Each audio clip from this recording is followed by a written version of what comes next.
நண்பர்களே, சுரேஷ் ரெய்னா பார்த்தீங்க அப்படின்னா, ஏற்கனவே வருத்தத்தில இருக்காரு. ஏன்னா, இந்திய அணியில தேர்வு செய்யல அப்படின்னு. அதே சமயம் ஐபிஎல் போட்டியில ரொம்ப சிறப்பா விளையாண்டு, கண்டிப்பா இந்திய அணியில நான் இடம் பிடிப்பேன் அப்படின்னு ரொம்ப உறுதியாவும் சொல்லியிருக்காரு. இப்ப பார்த்தீங்க அப்படின்னா, எதிர் அணிகளுக்கு எச்சரிக்கை விடும் விதத்தில சுரேஷ் ரெய்னா அபாரமா விளையாண்டுருக்காரு. சென்னை சூப்பர் கிங்ஸ் அணி பயிற்சி ஆட்டத்தில ஈடுபட்டிருக்காங்க. அந்த பயிற்சி ஆட்டத்தில எந்தெந்த வீரர்கள் எவ்வளோ அடிச்சிருக்காங்க அப்படின்னு பார்த்தீங்கன்னா, முரளி விஜய் 32 ரன்கள் அடிச்சிருப்பாரு. ராய்டு பார்த்தீங்க அப்படின்னா 40 ரன்கள் அடிச்சிருப்பாரு. சுரேஷ் ரெய்னா பார்த்தீங்க அப்படின்னா 29 பால் பிடிச்சி 56 ரன்கள் அடிச்சிருப்பாரு. ஒரே ஒரு 4 மட்டும்தான் அடிச்சிருப்பாரு. ஆனால் 6 சிக்ஸ் அடிச்சிருப்பாரு. சிக்ஸர் மலை பொழிஞ்சிருப்பாரு. சூப்பராக விளையாண்டுருப்பாரு. அதேமாதிரி ஷோரே பார்த்தீங்க அப்படின்னா 43 ரன்கள் அடிச்சிருப்பாரு.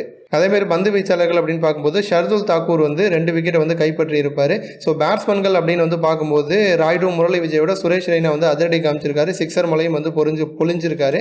ஸோ இந்த விஷயம் ரெய்னாவுடைய ரசிகர்களுக்கு பெரிய ஒரு சந்தோஷத்தை கொடுத்துருக்கு. ஏன்னா 2019 ஐபிஎல் சீசனை ரெய்னா அதிரடியோடு ஸ்டார்ட் பண்ணியிருக்காரு அப்படின்னு சமூக வலைதளங்கள் சுரேஷ் ரெய்னாவுடைய ரசிகர்கள் கொண்டாடிட்டு இருக்காங்க. இதே மாதிரியே தொடர்ந்து அடிக்கணும். சுரேஷ் ரெய்னா தான் ஐபிஎல் போட்டியில் அதிக ரன்கள் அடித்த வீரர்கள் வரிசையில் தொடர்ந்து முன்னிலையில் இருக்கணும்.